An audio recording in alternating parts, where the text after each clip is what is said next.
बच्चों, आज हम लोग थर्मामीटर के बारे में जानते हैं।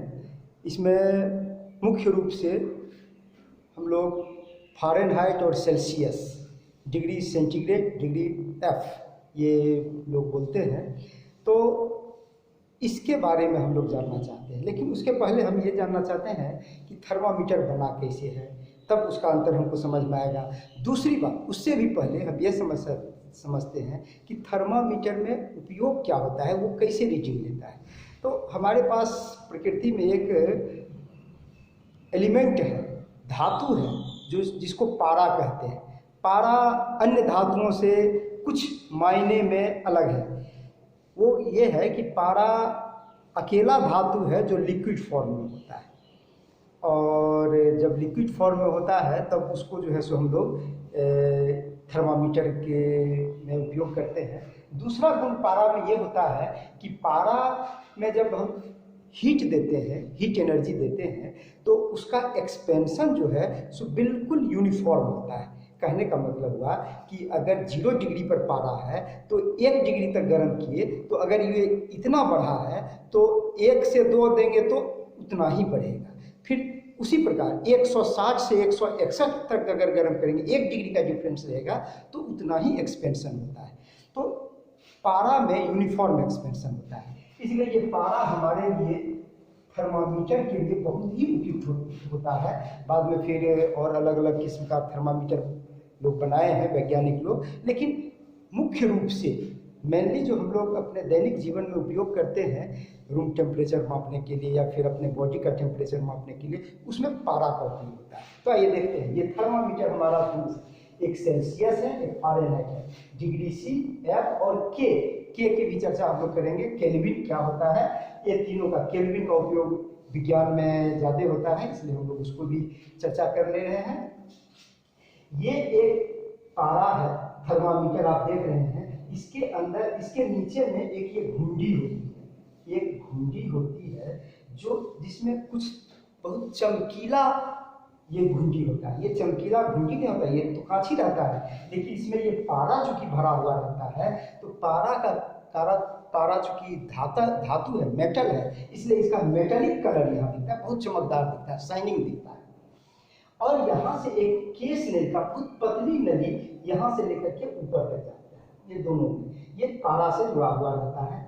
अब जैसे कि पारा को गर्म करते हैं, इसको घुंडी को गर्म करेंगे तो ये पारा एक्सपेंड करेगा और धीरे धीरे इस केस नली का ऊपर चढ़ता है।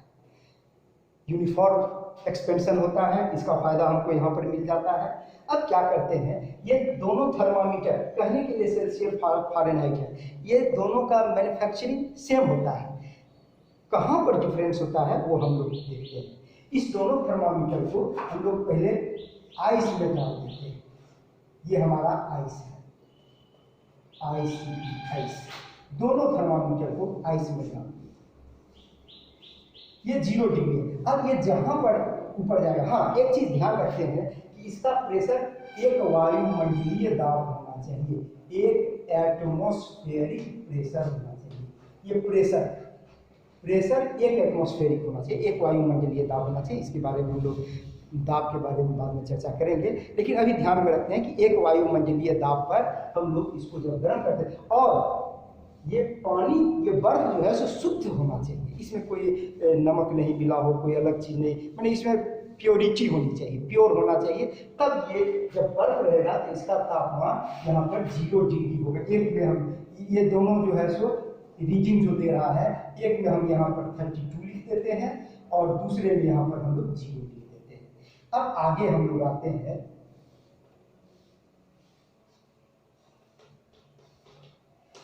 अब दोनों ही कंटेनर को, दोनों ही बर्तन को हम लोग गर्म करते हैं।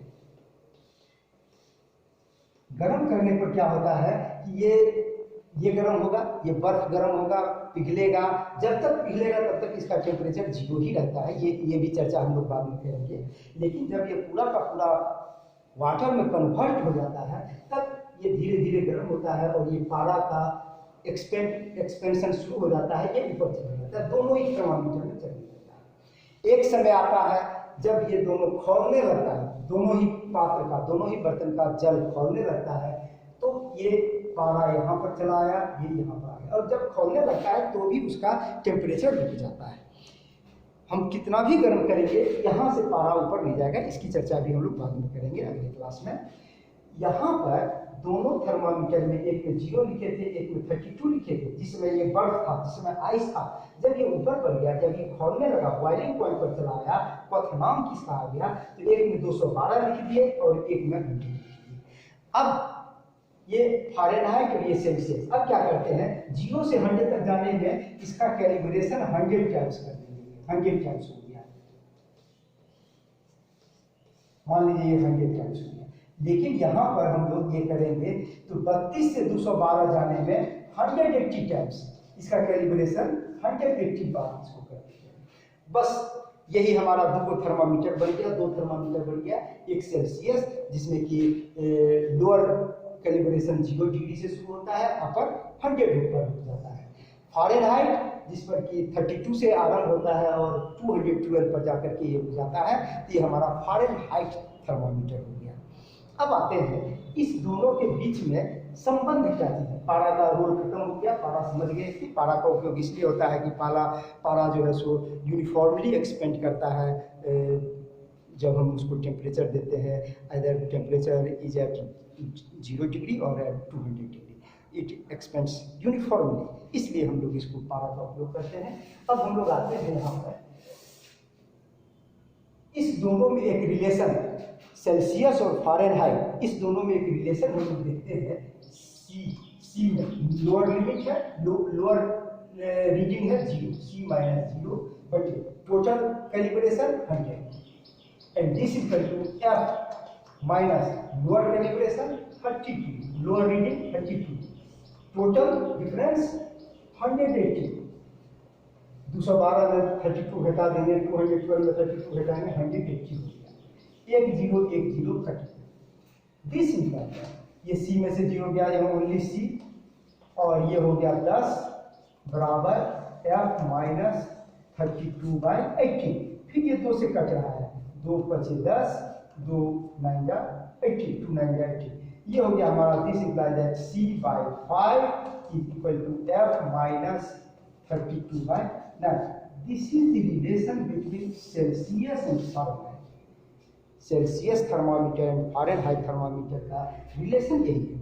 अब किसी टेम्परेचर को जो कि हमको F में दिया हुआ है उसको C में कन्वर्ट करना है, तो हम लोग F का वैल्यू इसमें रख देंगे, C का वैल्यू निकल जाएगा। वेरी सिंपल, जो हम लोग गणित बनाते हैं। जैसे कि एक एग्जांपल के लिए हम लोग मान लेते हैं ह्यूमन बॉडी का टेम्परेचर 97 डिग्री फ़ारेनहाइट होता है, ये ध्यान रखिएगा। सेल्सियस नहीं होगा, सेल्सियस में तो पानी खौलने लगेगा 97 डिग्री पर, जिस हाइट पर अभी हम लोग हैं झारखंड में, तो 97 पर पानी खौलने भी लग जाएगा। तो यहाँ पर हम लोग हमारा ह्यूमन बॉडी का टेम्परेचर 97 फ़ारेनहाइट होता है। चलिए इसको मिटा देते हैं, आप लोग इसका शॉर्ट ले लीजिए या बार बार रिपीट कीजिएगा, ध्यान में आ जाएगा। तो हम लोग यहाँ पर ह्यूमन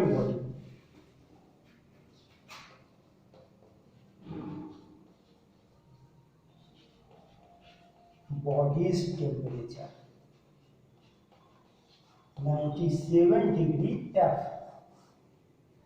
अब इसको हम लोग कन्वर्ट करते हैं सेल्सियस में, तो C/5 F minus 32/9। This implies, ये फॉर्मूला है, C/5 F हो गया हमारा 97 माइनस 32/9। एक लाइन और लिखते हैं, C is equal to this, 5 इधर चला गया, 5 गुने 97 में 32 घट गया, 7 में से 2 गया, 7 में से 2 5, और ये हो गया 6/9। और ये हमारा, अब इसको गुणा करते हैं, 5 5 25, 5 5 25, 2 5 30, 30 और 2 32/9। तो ये हमारा डिग्री सेंटीग्रेड में आ जाएगा। और ये बराबर हो गया, इसको करेंगे 9 किया 27, 3 27 5 55, 9 6 54, 1 9 9 बन जाएगा 9 होगा तो ये 1 आएगा। चलिए इतना डिग्री सेंटीग्रेड हो गया, यानी कि ये हमारा हो गया, this implies that 97 degree F is equal to 36.1 degree C. ये हमारा ह्यूमन बॉडी का टेम्परेचर हो गया। तो इस तरह से सेंटीग्रेड का दिया रहेगा, तो इस पर सेल्सियस का दिया रहेगा, तो इसमें रख करके फ़ारेनहाइट में कन्वर्ट कर देंगे। छोटा सा ये गणित है, समझना है। आप समझ गए होंगे कि डिग्री सेल्सियस और डिग्री फ़ारेनहाइट में क्या फ़र्क है। फ़र्क कुछ नहीं है, बस कैलिब्रेशन का फ़र्क था, लेकिन एक रिलेशन का फ़र्क है, चूँकि उसमें कैलिब्रेशन हुआ था 180 और इसमें हुआ था मात्र 100। कैलिब्रेशन हुआ था 0 to 100, वो हुआ था 32 to 212। हम लोग अब एक और टेम्परेचर जो कि ध्यान में है, केल्विन। चलिए केल्विन में जो मेजरमेंट होता है उसको साइंस में, विज्ञान में आप पढ़ेंगे, 9-10 से शुरू हो जाएगा, 11-12 और फिर ऊपर में जब तक आप पढ़ेंगे तो आता है absolute temperature. Absolute temperature means the temperature in kelvin expressed in kelvin. तो ये एब्सोल्यूट टेम्परेचर क्या है, केल्विन क्या है, ये हम लोग देखते हैं। इसको आप समझ गए हैं।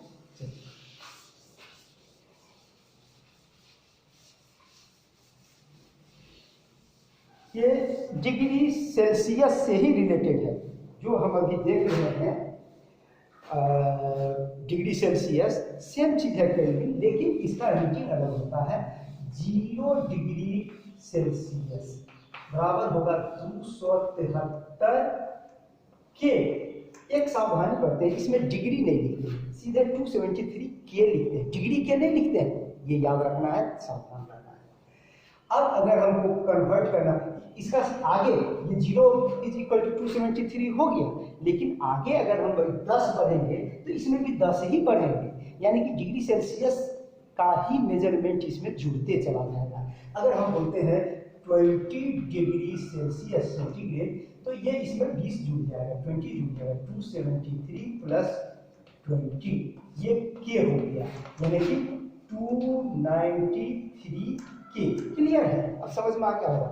अब अगर हम इसका 0 जानना चाहेंगे, केल्विन का 0 कहाँ तक आएगा, तो इसका 0 अगर हम कर देते हैं 0 के डिग्री ले देते हैं, तो इसमें 273 घटाए हैं, तो 0 में से 273 घटाएंगे तो जाएगा -273 डिग्री सेल्सियस बराबर इज इक्वल टू 0 के।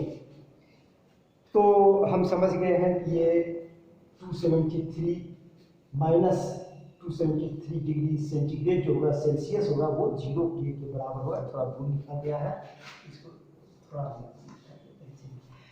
हम लोग यहाँ पर 273 क्या रोल अदा करता है, इसके बारे में आपको बताया जाएगा आगे क्लास में। ये गैस लॉ है। एक गैस लॉ ये है कि किसी भी गैस को अगर हम किसी भी गैस का टेम्परेचर यदि 1 डिग्री सेल्सियस से नीचे कर देते हैं, डाउन कर देते हैं, गिरा देते हैं, तो उसका वॉल्यूम 1/273वां भाग कम हो जाता है, श्रिंक कर जाता है।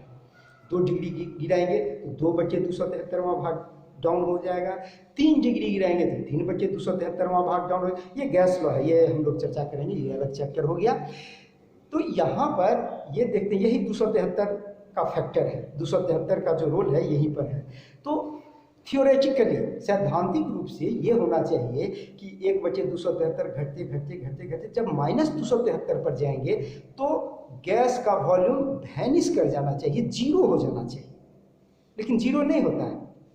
वजह ये है कि जब टेम्परेचर को हम लोग डाउन करते चले जाते हैं, नीचे ले जाते हैं, उसको कूल करते जाते हैं, तो एक समय आता है 150-200 डिग्री सेंटीग्रेड पर, जबकि गैस जो है सो लिक्विड में कन्वर्ट हो जाता है।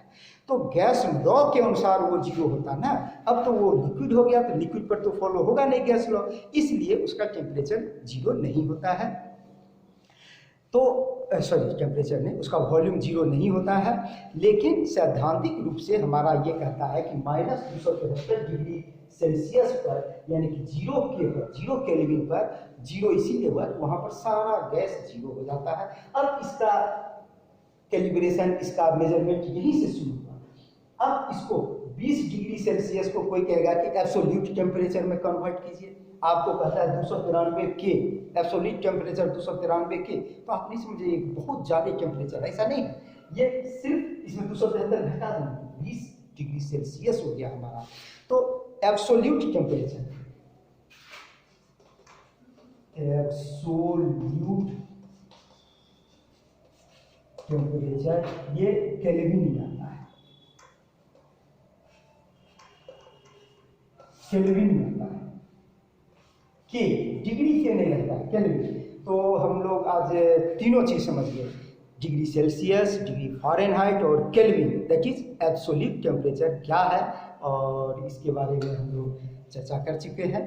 आगे फिर हम लोग कुछ ऐसी ही बात की चर्चा करेंगे जो आपको क्लास में नहीं बताया जाएगा, उसको अलग से आपको समझना होगा, तो अलग से मैं आपके लिए हूँ। धन्यवाद।